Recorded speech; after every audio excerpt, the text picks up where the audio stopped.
Esta es nuestra segunda jornada de historia en conmemoración de la Carta Puebla de Trebujena, y hoy toca el turno aquí al compañero presente, Antonio Moreno Ollero.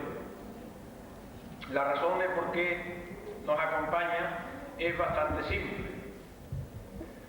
Pues porque tiene un libro publicado sobre Sanlúcar en la Baja Edad Media, que yo he tenido la fortuna de leer, y en ese libro, de una estructura sencilla, pero absolutamente, yo creo que preciosa, sencilla y preciosa, pues va desgranando la vida de Sanlúcar en esa etapa. Y entre algunos de sus capítulos y epígrafes, pues se recogen pequeños retazos de lo que eran las relaciones entre Sanlúcar y Trebujena, dado que Trebujena en un principio fue una aldea de Sanlúcar de la Barrameda. Y eso es lo que nos hizo pensar en los organizadores y coordinadores y al concejal del ayuntamiento en que estas conferencias eran necesarios que aquí estuviera Antonio Moreno Ollero. Es un libro, a mi juicio, un libro que se puede llamar científico, porque la historia de Sanlúcar de Barrameda, aunque ha tenido historiadores clásicos como es Pedro Barbadillo, Delgado, bien es verdad que están hechos con metodología científica algo anticuada y algo atrasada, quizá, como siempre, se deba al autodidactismo de estos hombres que escribieron estos libros, con mucha vocación, bien es verdad, con mucho cariño, también es verdad, y con muchos datos que ha permitido que esos libros sean casi un cajón desastre, donde otros investigadores ya con una formación intelectual universitaria más profunda acudimos necesariamente en busca de pistas. El libro de Antonio Moreno Ollero se inscribe en ese primer peldaño de lo que yo puedo llamar aquí la historia científica medieval de Sanlúcar de la Barrameda. Por otra parte, Antonio Moreno forma parte de esa ya pequeña legión de historiadores medievales salidos de las universidades andaluzas y en particular de Sevilla, que desde hace ya prácticamente 15 o 20 años están colocando a la historia medieval de Andalucía en un lugar que ya para sí quisieran la historia moderna y contemporánea andaluza. Y por lo tanto, nuestra intención ha sido que desde nuestra pequeña jornada, Antonio Moreno contribuya seriamente a que conozcamos un poco más nuestra Trebujena. Nada más, muchas gracias y cedo la palabra al colega. Bueno, ante todo, buenas tardes y muchas gracias por tu presentación. Yo voy a comenzar la conferencia sobre las relaciones entre Sanlúcar y Trebujena con una cita textual de un acta capitular del Ayuntamiento Municipal de Sanlúcar de Barrameda. En la sesión del Cabildo sanluqueño del 6 de noviembre de 1523, las autoridades municipales elevaron una petición al señor de la villa, el duque de Medina Sidonia, para que hiciese merced a esta villa de volver a Trebujena escrito con X, por término de esta villa como lo era antes. Es decir, que Trebujena volviera de nuevo a formar parte del término municipal de Sanlúcar como lo había sido en los siglos anteriores. Esta frase, que cito textualmente del acta capitular de ese día de 1523, del 6 de noviembre, me va a servir de eje o punto de partida en torno al cual, a partir de ahí, iré desarrollando el tema de esta conferencia sobre Sanlúcar y Trebujena en los siglos XV y XVI. ¿Por qué el Ayuntamiento de Sanlúcar, a comienzos del XVI, pedía al duque, le suplicaba, y no una sino muchas veces, que restituyese a su término el lugar de Trebujena? Para dar respuesta a esta pregunta hay que empezar por remontarse en el tiempo, concretamente el año 1297, en que el rey de Castilla, Fernando IV, concedió a Guzmán el Bueno el señorío de Sanlúcar. Sanlúcar, Jerez, Arcos, Rota, Lebrija y Trebujena, o sea, todo el Bajo Guadalquivir, había sido conquistado o reconquistado a los moros de manera definitiva en 1264 por Alfonso X. Desde este año, 1264, se sabe que Trebujena dependió del concejo de Sevilla y no debía de estar del todo despoblada, pues en los canales del río y en la laguna de Tarfia, ya frente a Trebujena en la otra parte del río, se practicaba la pesca. Y poco más tarde, en el año 1283, la ciudad de Sevilla, a petición de Alfonso X, a instancia de Alfonso X, otorgó al monasterio de San Clemente de Sevilla los canales de Trebujena. Sin embargo, pocos años más tarde, concretamente 1297, al crear Fernando IV el señorío de Sanlúcar en favor de Guzmán el Bueno, o sea, de Alfonso Pérez de Guzmán, el lugar y los canales de Trebujena fueron incorporados a este señorío y en consecuencia salieron de los dominios de los Guzmanes, y en consecuencia pasaron a depender de la villa o concejo de Sanlúcar. También integraban este señorío los lugares de Rota y Chipiona. Se sabe que una vez que Guzmán el Bueno consiguió la donación de este importante señorío a fines del siglo XIII, inmediatamente comenzó a repoblar el núcleo principal, o sea, la villa de Sanlúcar, y asimismo construyó varios castillos en estos extensos dominios, como fueron los de Rota, Chipiona y Trebujena, con la idea igualmente de proceder a su inmediato poblamiento. Por tanto, era un señorío bastante amplio, formado por la villa de Sanlúcar, núcleo principal, y un extenso término compuesto formado por los lugares de Rota, Chipiona y Trebujena. Muy pronto, los lugares de Rota y Chipiona fueron separados, segregados de este señorío, pues van a servir tanto Rota como Chipiona para dotar a una de las hijas de Guzmán el Bueno, concretamente a Isabel de Guzmán. En su matrimonio con don Fernán Pérez Ponce de León, doña Isabel de Guzmán recibió de su padre en concepto de dote, una dote bastante jugosa, cuantiosa, recibió en concepto de dote Rota y Chipiona, con lo cual ambos lugares salieron de los dominios de los Guzmanes y pasaron a integrarse en los dominios de los Ponce de León, futuros duques de Arcos. A partir de entonces, el término del concejo sanluqueño de la villa de Sanlúcar quedaba reducido al mismo que hoy día tiene, más todo el lugar y término de Trebujena. En los siglos XIV y XV, Trebujena aparece definida en la documentación, siempre, tanto en la documentación que yo he estudiado en el Archivo Municipal de Sanlúcar de Barrameda como en el Archivo Ducal de Medina Sidonia, aparece definida como una aldea o lugar del concejo de Sanlúcar.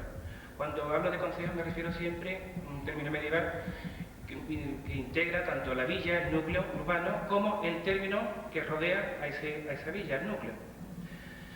De esta manera, el término de Sanlúcar limitaba por el sur y por el oeste con los de Chipiona, Rota, el puerto de Santa María y Jerez, y se prolongaba hacia el norte, río arriba, hasta limitar con el mismo término de Lebrija.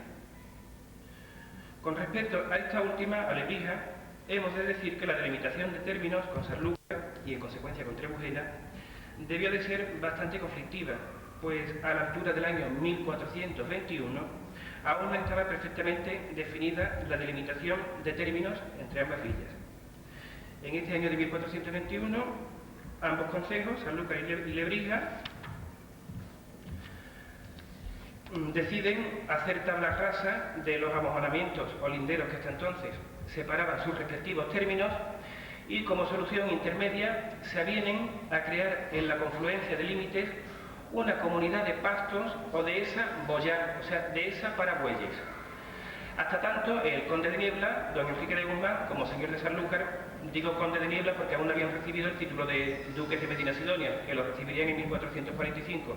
En estos momentos, en 1421, el título que ellos tienen es conde de Niebla, que lo recibieron en 1395.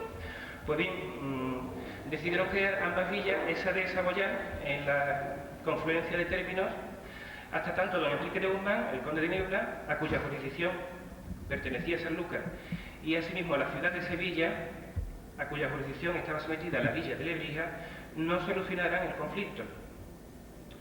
Creo que esa de Saboyán o de Bueyes debía estar situada en torno a las proximidades a lo que hoy día se conoce como el Cerro de las Vacas, que efectivamente separa el término de Lebrija del de Trebujena, aunque se encuentra incluido en Lebrija. En este convenio que realizaron Sanlúcar y Lebrija, se declaraba que los bueyes de arado, tanto de Sanlúcar como de Lebrija, podían comer y pastar libremente sin ningún tipo de multas en esa dehesa que habían acotado al respecto, la dehesa Boyar. Por tanto, Trebujena durante 2 siglos, XIV y XV, fue una aldea o lugar perteneciente al concejo de Sanlúcar, hasta que el 24 de abril de 1494, una fecha clave en la historia de Trebujena, el duque de Medina Sidonia, don Juan de Guzmán, mediante privilegio, decidió apartar el lugar de Trebujena de la jurisdicción de Sanlúcar, concediéndole para ello término y jurisdicción propias, o sea, con un ayuntamiento incluso, un término definido y un ayuntamiento, ya totalmente independiente de Sanlúcar. Desde ese momento, Trebujena dejaba de ser una aldea o lugar para acceder a la categoría de villa, totalmente independiente de Sanlúcar. El documento por el que Trebujena se convierte en villa, con término y municipios propios, se conserva, como ustedes bien saben, el original de 1516 se conserva aquí, y también existe una copia en el archivo ducal de Medina Sidonia, el cual yo tuve el privilegio, para mí fue un privilegio ver este documento y estudiarlo. Tuve el privilegio de estudiar durante mi estancia en dicho archivo, el archivo ducal de Sanlúcar.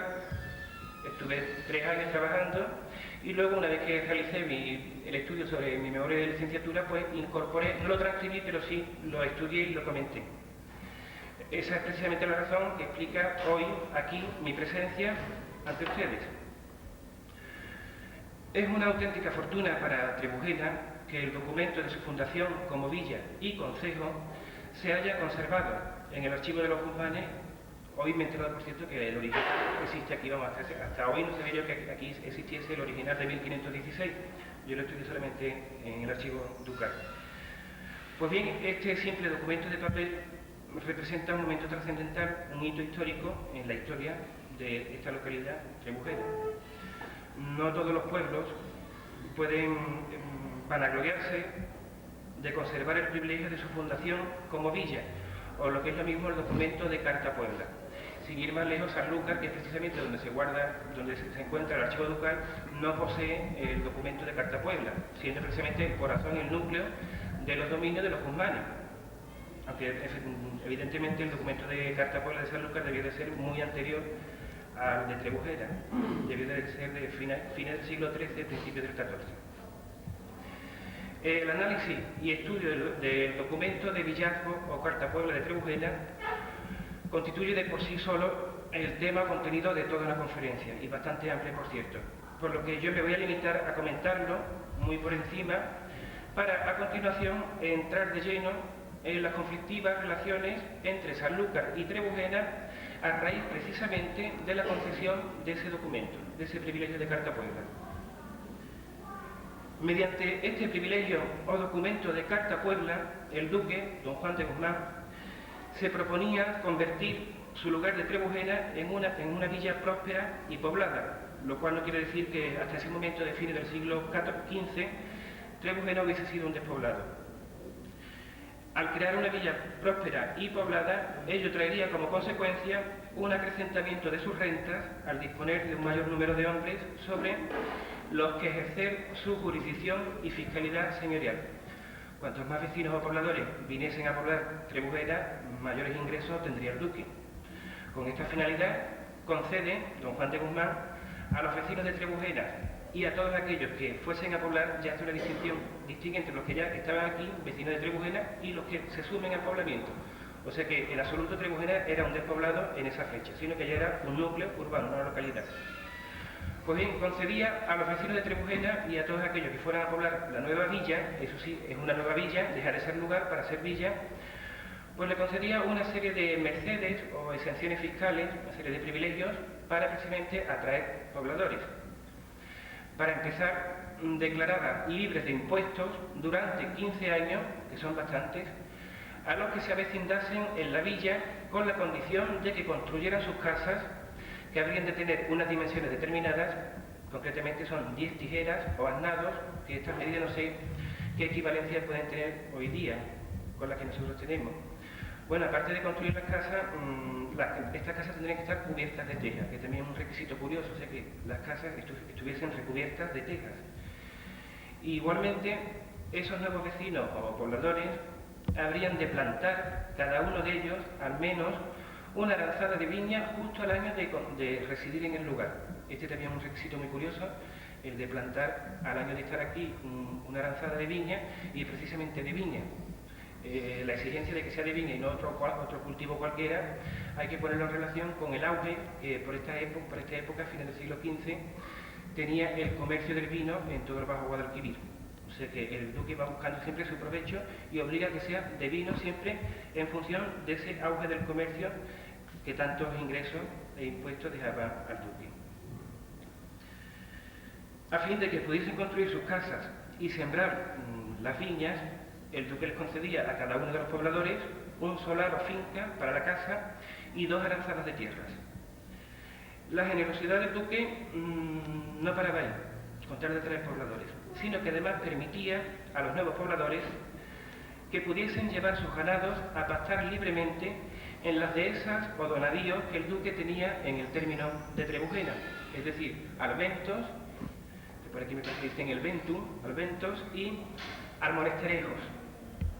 Este privilegio lo tenían los vecinos de Trebujena desde tiempo atrás, lo cual quiere decir, y insisto en ello, que Trebujena no era en absoluto un despoblado.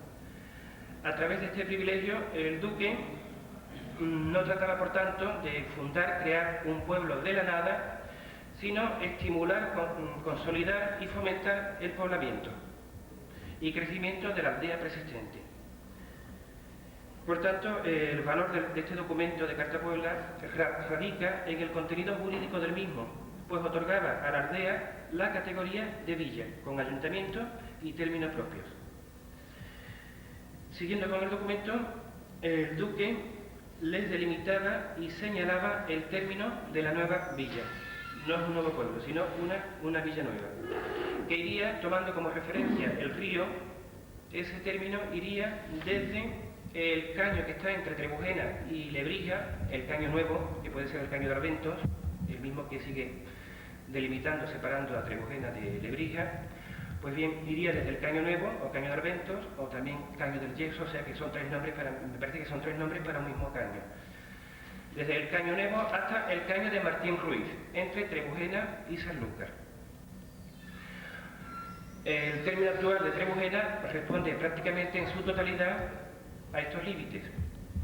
Asimismo, dotaba a Trebujena, por este documento, dotaba a Trebujena de un ayuntamiento propio, una jurisdicción propia.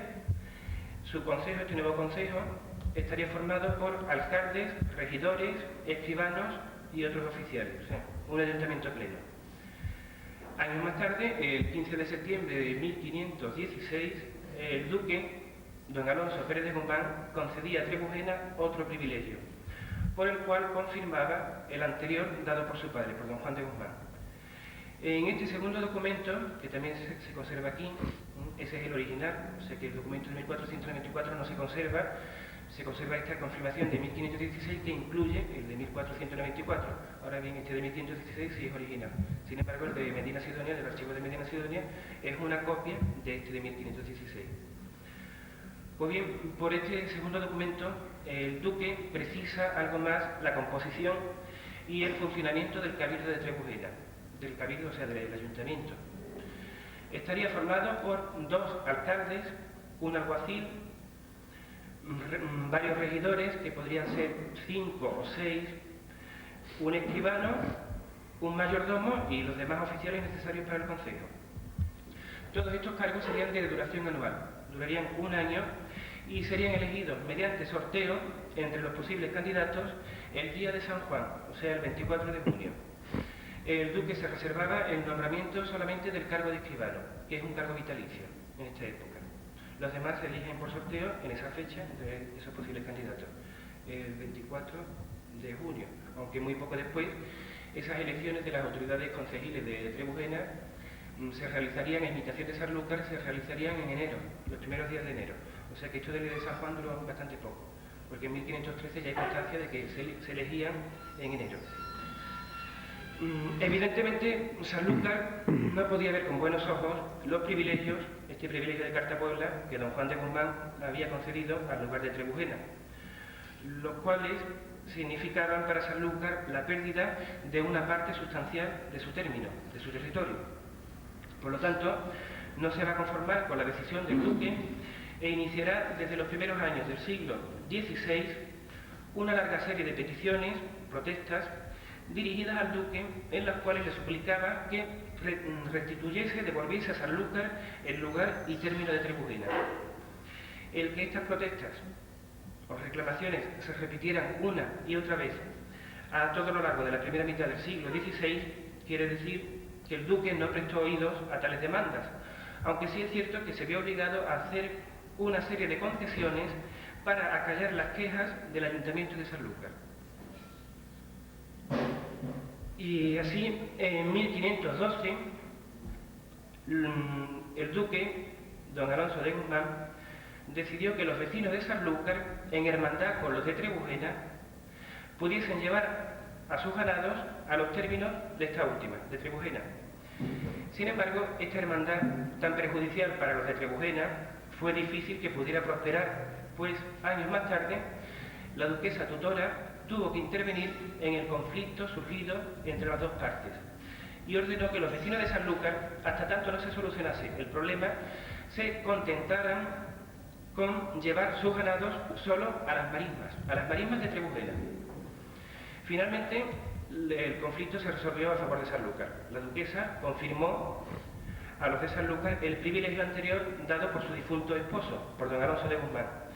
Confirmó que efectivamente los vecinos de Sanlúcar pudiesen llevar sus ganados por todas las zonas de pasto de Trebujena, no solamente en marismas, sino todo, o sea, serían las marismas, la dehesa de Almonesterejo, la dehesa de Albentus y lo que es la dehesa, lo que aquí le dicen la dehesa, la loma de la dehesa. A pesar de esta merced o concesión tan importante para Sanlúcar, los sanluqueños continuaron demandando al duque la devolución del lugar de Trebujena a su término. Y así, en 1524, el cabildo sanluqueño autorizaba a dos regidores, concejales, hoy día serían concejales, vamos, los regidores antiguos, para que se presentasen ante el duque y le pidieran y demandaran que el lugar de Trebujena volviese a depender nuevamente de la jurisdicción de la villa sanluqueña. En fin, tanta sería la tenacidad e insistencia que el Concejo de Sanlúcar puso en estas demandas, en estas reclamaciones, que aunque no consiguiera la recuperación, la reincorporación de Trebujena, logró arrancar del duque una nueva merced, una nueva concesión, la cual tuvo lugar en diciembre de 1530. Pues esa nueva merced sería la confirmación por parte del cabildo sanluqueño de todas las autoridades municipales que se eligiesen en Trebujena. De esta manera, al mes siguiente, ya en enero, el 10 de enero de 1531, se presentó en el Ayuntamiento de Sanlúcar una petición de Trebujena en la que se hacía saber cómo ellos, las autoridades de aquí, habían elegido entre sí por alcaldes ordinarios de la justicia a Miguel de Reales y Francisco Benítez de Andújar, y por regidores a Luis Martín y a Cristóbal de Jaén, procurador y mayordomo respectivamente. Es curioso porque aquí solamente habla de dos regidores solamente. Puede ser que el resto fuesen nombrados por el duque y tuviesen el cargo prácticamente de forma vitalicia. O sea que solamente se eligieron dos alcaldes de la justicia y dos regidores, y estos mismos regidores desempeñaban también los cargos de procurador y mayordomo. Pedían los de Trebujena, las autoridades de Trebujena, que los de Sanlúcar diesen el visto bueno y por tanto le confirmasen los nombramientos. Desde este año, de 1531 hasta el final del periodo estudiado, yo en mi memoria de licenciatura me quedé hacia el año 1560. Pues bien, hasta esa fecha, desde 1531 a 1560, año tras año, las autoridades capitulares municipales de la villa de Trebujena acudían en enero a Sanlúcar para que le confirmasen los nombramientos. De nuevo, el 5 de enero de 1532, y cito también ahora textualmente porque es una cita preciosa, muy bonita, muy curiosa, el Cabildo de Sanlúcar aprobaba a los nuevos oficiales del Ayuntamiento de Trebujena, y a continuación viene la cita, así ni más ni menos como si fueran elegidos por la justicia y regidores de esta villa. Estas palabras, esta coletilla, con la que finaliza el acta del cabildo de ese día, dejan constancia de la jactancia, de la vanagloria de los miembros del cabildo de Sanlúcar al haber logrado, en parte, someter a su tutela el lugar de Trebujena. De todas formas, no creo que las autoridades de Sanlúcar en algún momento se atreviesen a anular los nombramientos que aquí tenían lugar, sencillamente porque se hubiesen enfrentado con el duque. O sea, sencillamente se limitaban a confirmar y eso ya suponía bastante para los de Sanlúcar. De ahí la frase esa, así ni más ni menos, como si fueran elegidos por la justicia y regidores de esta villa. Lo que Sanlúcar quiere es, de alguna forma, imponerse, seguir dominando Trebujena. Asimismo, se observa, a través de las actas capitulares de Sanlúcar, cómo el ayuntamiento sanluqueño llegó a tener facultad para decidir y dictaminar sobre el término de Trebujena. Cuando se nombraban a los encargados de visitar e inspeccionar el término de Sanlúcar, con la finalidad de vigilar y velar por la conservación de los linderos o mojones, el cabildo sanluqueño se arrogaba, se atribuía también el derecho de hacer las correspondientes visitas al término de Trebujena. O sea que para Sanlúcar, Trebujena seguía siendo el mismo que antes, un lugar, una aldea y no una villa. Tanto es así que se permite el lujo de hacer las visitas de término también a Trebujena, cuando ya Trebujena era una villa independiente con su término propio. Pues bueno, los sanluqueños siguen haciendo las visitas de término correspondientes al término de Trebujena. De esta manera, el 5 de junio de 1534, fueron encargados para visitar los términos de Trebujena un regidor y un escribano del ayuntamiento de Sanlúcar. Y cito también textualmente porque también la cita merece la pena. Se visitan los términos de Trebujena para que el regidor y el escribano den fe de los linderos como cosa que toca a la jurisdicción de esta villa. O sea, sigue insistiendo que Trebujena pertenecía a Sanlúcar y de ahí esta frase tan curiosa también, que den fe de ellos como cosa que toca la jurisdicción de esta villa. O sea, por fuerza es imponerse, no se resigna a perder Trebujena y evidentemente no la reconoce como villa. O sea que la inspección del término de Trebujena también era una competencia del ayuntamiento sanluqueño. Vemos como Sanlúcar se resistía a reconocer a Trebujena como una villa con jurisdicción propia y trataba por todos los medios de someterla, de tenerla sujeta. La seguía tratando, por tanto, como una aldea, o mejor dicho, como su antigua aldea.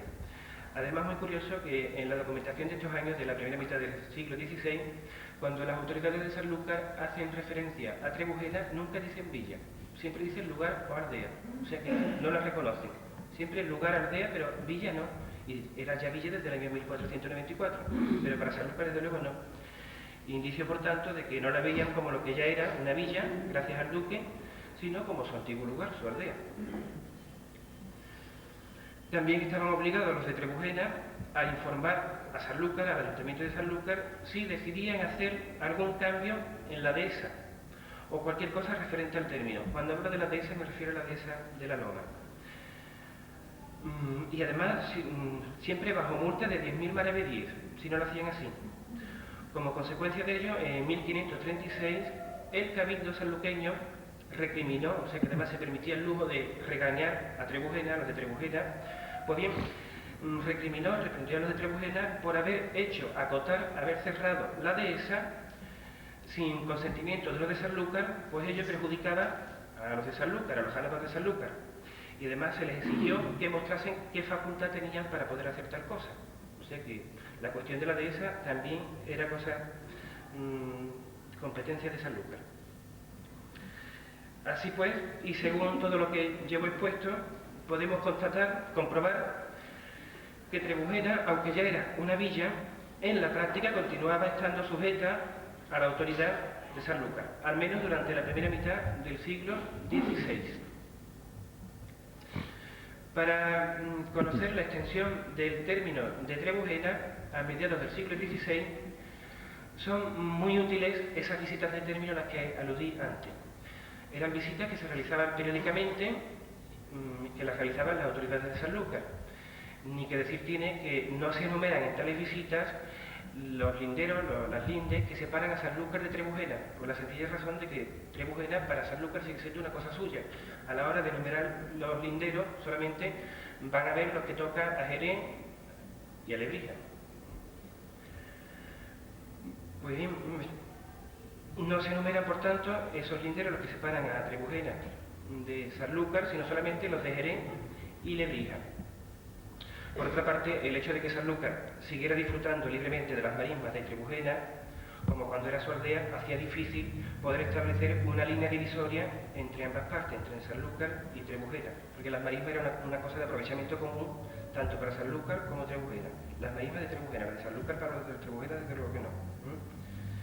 Pues bien, de sur a norte, los linderos de Trebujena, con Jerez y Lebrija, eran los siguientes. Esta visita de término tuvo lugar en el año 1554. Esos linderos o hitos son, primeramente, empezando por el sur, La Matanza, el Cerro de la Matanza, que lo tengo localizado, Las Madrigueras, este no lo tengo localizado, Las Madrigueras, a continuación Vicos, tampoco lo tengo localizado, Casarejos, ese sí aparece, está localizado, y además sigue siendo un cortijo, una casa que es Casarejo. Siguiendo en dirección norte, La Cañada, que tampoco lo tengo localizado, el Turuño, que es un topónimo muy curioso de esta zona, de Jerez, Lebrija, Sanlúcar, Trebujena en esta época, Turuño, que por mucho que he mirado en los diccionarios no sé qué quiere decir esta palabra, puede que tenga alguna relación con toro, Turuño. Siguiendo con los linderos, pues a continuación vendría el Cerro de Jarana, que ese sí lo conocemos, Cerro de Jarana. A continuación, Taconal de Jarana, el Cerro de los Taconales. Y a partir de aquí se inicia el límite entre Lebrija y Sanlúcar. Tal como dice la documentación, no dice entre Lebrija y Trebujena, sino entre Lebrija y Sanlúcar. O sea que a la altura del año 1554, Sanlúcar sigue sin reconocer la villa de Trebujena como tal. O sea, dice límites que separan Sanlúcar de Lebrija. Pues sería a continuación Almonesterejos, el Turuño Lozano, otro Turuño, Mataperros, sí lo tengo localizado como Almonesterejos, Altajara, que también lo tengo localizado, Madroñal, Donadío de Arbentos y por último La Mezquita, llegando ya al río. Este no lo tengo localizado y es un topónimo bastante curioso, La Mezquita. Pues bien, puesto que Sanlúcar obtuvo del duque el privilegio de seguir pastando en las marismas de Trebujena, como cuando era parte de su término, nunca quedó claro en la primera mitad del siglo XVI qué marismas pertenecían a Sanlúcar y cuáles pertenecían a Trebujena. Es más, las autoridades sanluqueñas inspeccionaban y vigilaban el aprovechamiento de las marismas de Trebujena como algo exclusivamente suyo. Así vemos como en 1524 las autoridades de Sanlúcar prenden a unos vecinos de Trebujena que estaban cortando almarjos en las marismas de su propio término, o sea, de Trebujena, lo cual perjudicaba al pasto común de los ganados de ambas villas. El regidor de Sanlúcar, exigió que se guardasen los privilegios que tenía Sanlúcar desde principios del siglo XVI, como era el aprovechamiento de las marismas de Trebujena. Los vecinos de Trebujena, por supuesto, protestaban contra estos privilegios y defendían que esas marismas eran de Trebujena y no de Sanlúcar, y por lo tanto podían tener derecho a cortar los almarjos. Tanto los ganados de Sanlúcar como los de Trebujena podían pastar en común en las marismas del término de esta última, de Trebujena, pero se prohibía que se cortasen los almarjos, ya que esto venía en detrimento de los ganados. También entraban en las marismas vecinos de Jerez, Lebrija y Chipiona. Así, en 1524, varios vecinos de Sanlúcar se quejaban en el ayuntamiento de que algunos vecinos de Jerez y Chipiona cortaban la barrilla, o lo que es lo mismo, los almarjos, es lo mismo, la barrilla o los almarjos de la marisma. Se envió al alguacil de Sanlúcar, para que los prendiesen. Y en 1529 se acuerda que el mayordomo del campo de Sanlúcar y los montaraces fuesen a la dehesa y marisma de Monteagudo, y en el caso de que viesen a gente de Trebujena cogiendo almarjos, fueran apresados. O sea, a los de Trebujena se les prohibía coger almarjos, lo que es la barrilla, tanto en sus propias marismas como en la de Sanlúcar, la de Monteagudo, la de los Prados. Tengo que decir que el almarjo es una planta de propia característica de las marismas, de suelo de sal, de salitre, y de la ceniza de esta planta, del almarjo, se extraía sosa. De ahí el interés por esta planta. Se quemaba y de la ceniza pues se hacía sosa, que servía para fabricar el jabón en esta época y también para la cal. De ahí que tantos vecinos tanto de Sanlúcar, Trebujena, como de Jerez, Lebrija, Chipiona, se adentrasen en las marismas de Trebujena y de Sanlúcar para cortar esta planta. lo cual iba en detrimento del pasto para los ganados. De ahí que estuviese bastante prohibido cortar esto, y además con multas incluso que llegaban a 500 maravedíes. Curiosamente, esta planta, el almarjo, o lo que es lo mismo, la barrilla, da nombre a una marisma que pertenece a Trebujena y se encuentra precisamente en el límite con el término sanluqueño, o sea, la marisma de la Almajosa, que está encima, justo al norte de la de Monteagudo, la de los Prados. Seguro que era en esta marisma, esta de la Almajosa, donde los de Trebujena, como cosa suya, cortaban el almarjo, a lo que se oponían los vecinos de Sanlúcar, pues esa marisma era de uso, repito de nuevo, uso y aprovechamiento común de ambas villas. De todas formas, las relaciones entre Sanlúcar y Trebujena, dejando al margen estas disputas, estas discusiones sobre términos, a cuenta de las marismas, no puede decirse que fuesen conflictivas, o sea, que fuesen dos poblaciones enfrentadas. Las disputas sobre lindes, sobre términos es algo muy común en esta época, algo muy común a todos los pueblos. Sanlúcar constantemente durante el siglo XVI tuvo problemas de términos con todas las poblaciones que la rodean, problemas con Chipiona, con el puerto de Santa María, con Jerez, con Lebrija, o sea, con todos, y por supuesto con Trebujena. Desde 1494, Trebujena comenzó a ser un pueblo, más bien, o villa. Emplearemos bien la palabra villa porque pueblo era desde mucho antes, o sea, era ya una localidad. Lo que consigue en 1494 es el estatuto jurídico de villa. Pues bien, consigue ser villa con un término delimitado y con sus propias autoridades municipales. Y por su parte, Sanlúcar, aunque en un principio se resistiese con fuerza a desprenderse de su aldea, la debía de querer mucho, se conformó con seguir disfrutando de los pastos de Trebujena y confirmar los cargos municipales que se habían elegido o nombrado en Trebujena. Por otra parte, señal de que las relaciones entre ambos ayuntamientos no podían ser muy tirantes es el hecho, es muy curioso por cierto, de que en ocasiones un mismo señor ocupaba a la vez un cargo en el ayuntamiento de Sanlúcar y otro en el de Trebujena, siempre por merced del duque. Sin ir más lejos, concretamente en el año 1526, Nuño Díaz de Vera, que era alcaide, también muy curioso este personaje, Nuño Díaz de Vera, porque era precisamente el dueño de lo que hoy día es Cabeza Alcaide. De ahí viene el nombre, como era el alcaide de Trebujena, de que se llame esa tierra, se llame Cabeza Alcaide. Pues bien, este señor, que debe ser un terrateniente muy importante de la zona, es una familia procedente de Jerez. Pues bien, en este año, este señor, Nuño Díaz de Vera, que era alcaide y alcalde mayor de Trebujena, se presentó en Sanlúcar con 3 cartas de merced del duque, para ocupar los cargos de regidor, síndico, procurador y fiel ejecutor del ayuntamiento sanluqueño. O sea, en total, este señor era un pluriempleado con 5 cargos, alcaide y alcalde mayor en Trebujena y regidor, síndico, procurador y fiel ejecutor de Sanlúcar. Evidentemente, esto por parte del duque es una medida muy inteligente, porque de esta forma, si un señor desempeñaba cargos en Trebujena y en Sanlúcar, de esa forma evitaba los enfrentamientos entre las autoridades municipales de Sanlúcar y Trebujena.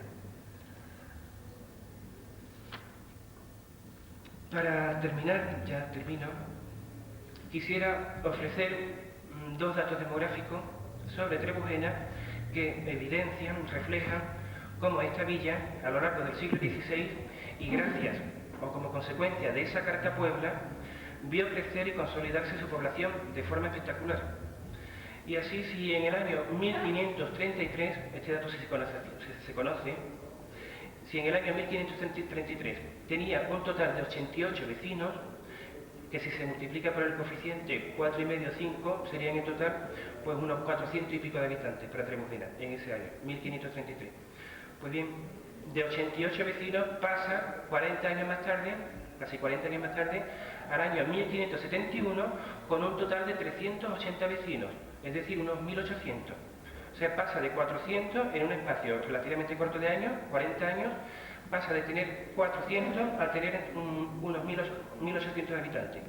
O sea que en 40 años cuatriplica su población, lo cual no se comprende si no es por la Carta Puebla, este aumento tan espectacular. Por tanto, no cabe duda de que la Carta Puebla atrajo a un gran número de pobladores a Trebujena. y sirvió, como pretendía el duque, para hacer de ella una villa próspera y poblada, por lo menos en aquel entonces, tal como el duque quería.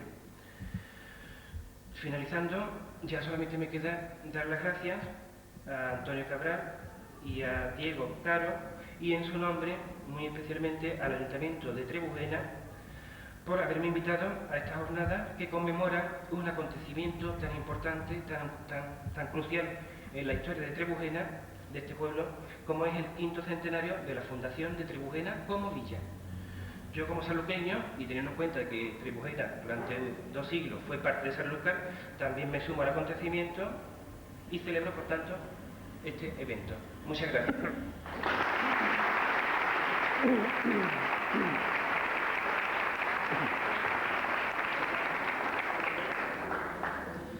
Si quieren hacer alguna pregunta, estoy a su disposición.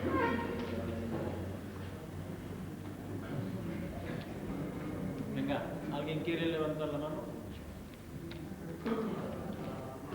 Yo la voy a levantar. Para que... A mí, al transcurso de cómo iba dando la conferencia, digo, ¿cuándo lo va a decir? ¿Cuándo lo va a decir? Porque es que en la Carta Puebla creo que no se refleja los límites, la delimitación de términos de Trebujena se reflejan simplemente tanto por el oeste como por el este. Por el norte no hace falta creo yo, teóricamente, no hace falta que se dijera cuál era el límite, porque había un límite natural, desde mi punto de vista, no estoy equivocado, ¿no? Que era el río, ¿no? Sí. Pero desde el sur no aparece en la Carta Puebla, creo yo, si estoy equivocado, hasta dónde llegábamos nosotros. ¿Cuál era nuestro término? Por la parte del sur, es decir, por la parte de Jerez. Aunque aquí después ha dado unos datos después de cuál era nuestro término, ¿no? Aunque ha aumentado una palabra, ha aumentado ahí creo que a un pago, me parece que se llama el Toruño, ¿no? O Toruño. que yo creo que eso está casi en Lebrija. En Lebrija existe otro Toruño que es muy ya curioso, que entonces ya estoy equivocado. la casa del Toruño del Casquete. Es que hay un Toruño que es prácticamente donde está hoy una desmotadora de algodón, creo que es por esa zona, ¿eh? Y yo no sé si se referirá a esa, ¿no? Igual quiere decir que si se refiere a esa, desde luego el término llegaba bastante lejos. Mi pregunta, en definitiva, es que por el sur, en la Carta Puebla no se menciona en absoluto, el duque no hace mención hasta dónde llegábamos nosotros, hasta dónde nosotros. La Carta Puebla no hace una delimitación estricta, precisa del término de Trebujena, sencillamente dice desde el caño de Martín Ruiz por el sur, tomando siempre como referencia al río, pues bien, desde ese caño de Martín Ruiz hasta el caño de Alvento, el caño nuevo. No dice nada más. O sea, la parte oeste la deja en blanco, vamos. Tiene lógica porque por la parte del oeste era el término ya con Jerez y el puerto, vamos. Sobre todo con Jerez, entonces por ahí no había nada que delimitar, porque Jerez nunca, vamos, seguiría el mismo término de Sanlúcar. Y con respecto al Toruño, es un topónimo muy frecuente de esta zona de por aquí, de Jerez, de Sanlúcar, Trebujena, y yo he localizado Toruños en Sanlúcar y en Toruño. En Jerez hay 2 o 3, en Lebrija hay 2, el Toruño Lozano y otro, y en Lebrija está el Toruño del Casquete. ¿También?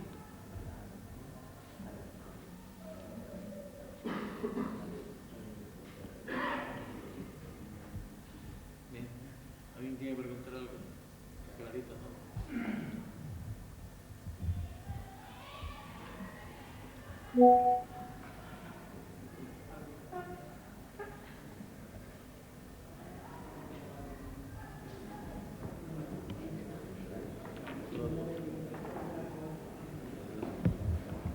¿Tú crees, por ejemplo, entonces que la espectacularidad del crecimiento demográfico de Trebujena en 40 años Yo creo que no se explica. se debe a la Carta Puebla, se debe a cuestiones económicas o a qué tipo de otra cuestión se puede ver? Bueno, hay muchos factores. Es imposible que una población, por su propio crecimiento biológico natural, en 40 años pase de 400 a 1.800 habitantes. De todas formas, el siglo XVI registró una coyuntura demográfica muy favorable, pero lo de aquí ya es demasiado. O sea que no se explica sino por la Carta Puebla.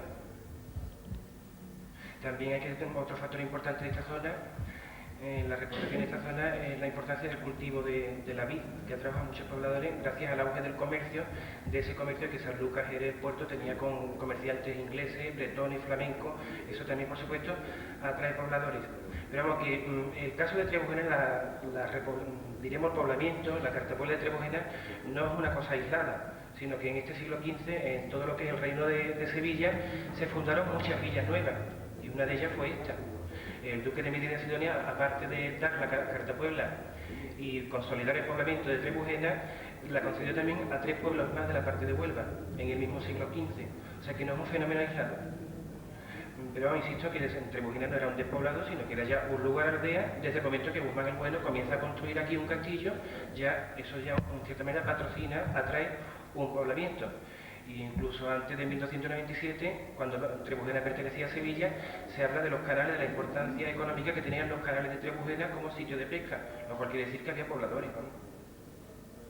El duque lo que pretende con la cartapuebla es consolidar ese poblamiento para atraer pobladores. Y para ello le concede un término propio, un ayuntamiento propio, siempre con vistas a atraer pobladores. Y luego es muy importante en la cartapuebla, lo que más me llama la atención es el hecho forzoso de que tuviesen que sembrar viñas, y no otros cultivos, sino viñas, lo cual se relaciona hasta en relación con el auge que tuvo el comercio del vino aquí en el Bajo Guadalquivir durante el siglo XV, XVI. Si no, en Sanlúcar no se explica la presencia de un consulado inglés, un consulado flamenco y un consulado bretón. Y íntimamente ligada a Sanlúcar pues está Trebujena y las viñas de Trebujena. Sí. Eso no tengo ni idea, no sé. Eso solamente se podría hacer un estudio de los apellidos, y en función de los apellidos, que son muy curiosos. Yo estuve aquí trabajando el año pasado como profesor en el instituto, Albentu, que tiene un nombre precioso, el instituto. Estuve trabajando y me llamaba mucho la atención los apellidos, porque son muy distintos a los de Sanlúcar. Pues estudiando los apellidos se puede conocer un poco la procedencia de los pobladores, siempre haciendo un estudio de los apellidos. Según Manolo González, muchos de estos pobladores que acuden en el siglo XVI procedían de pueblos de Sevilla, Los Palacios, Dos Hermanas, por esa zona. Es lo que dice Manolo González Jiménez, catedrático de Historia Medieval de la Universidad de Sevilla. Yo no sé de dónde procede el dato, pero bueno, yo no tengo ninguna constancia de que esos pobladores vinieran de ahí, ¿no? Ese tema es que eso es muy difícil porque una de mis ideas es que en Trebujena tiene un grado importante de endogamia, ¿no? Es decir, los apellidos de Trebujena no son frecuentes en ningún lugar de Sevilla. En Sanlúcar no encuentro ninguno hay tampoco. apellido, vamos, y no es porque esté yo aquí en este caso, pero todos sabemos que el apellido Cabral es uno de los más frecuentes, ya en primer lugar, segundo, en tercero. Eso no lo hay prácticamente en ningún lugar de España, salvo en Galicia. De hecho, hay una aldea allí que se llama Cabo, y de ahí vienen los Cabrales, ¿no? De ahí pasaron a Portugal, y el apellido Caro pues tampoco es muy frecuente, vamos, yo no lo conozco extendido por otros pueblos. Villagrán tampoco. Villagrán tampoco. Yo he intentado hacer un estudio cachondo para la conferencia que me toca al final, digo cachondo así divertido, nada más que a través de la guía. Sí, a través de la guía, que es una cata pues muy poco científica, y entonces ve que esos apellidos no son frecuentes prácticamente, a nuestro alrededor en absoluto. Y entonces eso es una cosa curiosa, y que a mí me llama la atención, y que a mí además me llama el tema de la endogamia, también me preocupa, no me preocupa, sino que me parece que es una característica fundamental de Trebujena por dos elementos. Porque a pesar de que yo pienso y opino, y es una hipótesis, de que efectivamente Trebujena es una aldea de Sanlúcar, hay un hecho físico ahí importante, que son unas marismas inundadas prácticamente 9 meses al año. Si de Trebujena a Sanlúcar se va en barco, con esos barcos sin quilla, ¿no? Y el otro hecho es que también de Trebujena a Lebrija se iba en barco, porque las marismas estaban inundadas 9 meses al año, pero eso es hasta 1880. Con lo cual, la única vía de expansión de Trebujena de relación con sus habitantes pasa a ser Jerez. Y eso crea, y a la espalda tiene el río, que aquí más que comunicar, no comunica, sino que aísla.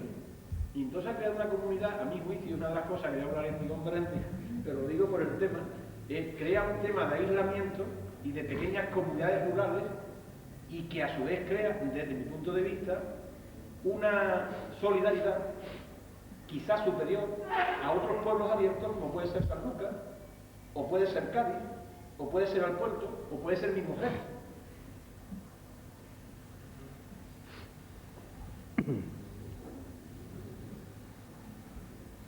Lo digo por correo, como país sí sabe gente hablando, ¿no? Como que no voy a dar la conferencia yo, y eso no puede ser. Pero bueno, ¿hay más temas? No hay más temas. Bueno, ¿qué pasa? ¿No hay nadie más? Bueno, pues que no hay nadie más. Yo creo que animaros aquí a todos los que estáis y que sirváis de eco, porque yo creo que las conferencias que están programadas, que yo creo que están muy bien hechas, no es una cosa que yo me tiro un ramito de flores, al contrario, se lo tiro a las personas que se han encargado de hacerlas. Y yo creo que tiene una cierta cronología, que yo creo que estamos viendo la historia de nuestro pueblo desde que, por los poquitos datos que estamos viendo, vamos estando y la siguiente habla de la historia y leyenda del linaje andaluz de los Guzmanes, la Casa de Niebla. La posterior ya estamos en el siglo, nos metemos entre el siglo XV al siglo XX, y la última en el siglo XIX, ¿no? Y el siglo XX ya, ¿no? Yo creo que vamos dando pasos históricos, vamos haciendo la historia de nuestro pueblo. Yo animaros a que sirváis de eco para que estéis los mismos aquí para la próxima, en este caso no va a ser el viernes que viene, sino va a ser el sábado, y que vengáis vosotros y otra gente más, ¿no? Que yo creo que hacen falta mucha más. Sobre todo yo he hecho aquí en falta, aunque esta conferencia veo aquí a algunos chavales, sobre todo a gente de instituto, de chavales que están estudiando historia, o que él mismo ha sido profesor aquí en Trebuchet en el instituto, y lo veo en falta, aunque creo que hay aquí algunos hoy, ¿no? Exactamente, es de agradecer tu presencia, ¿no? Sin nada más, pues agradeceros vuestra esto. Yo lo voy a entregar en nombre del ayuntamiento, una plaquita aquí al compañero que ha dado la conferencia, una plaquita que han hecho los compañeros del Centro Adulto de Trebujena, que se dedican a hacer estas cositas, que dice así: Jornadas de Historia de Trebujena en su quinto centenario, 1494-1994. El Excelentísimo Ayuntamiento de Trebujena agradece a don Antonio Moreno Ollero su colaboración durante esta jornada. Trebujena, mayo de 1994. Muchas gracias.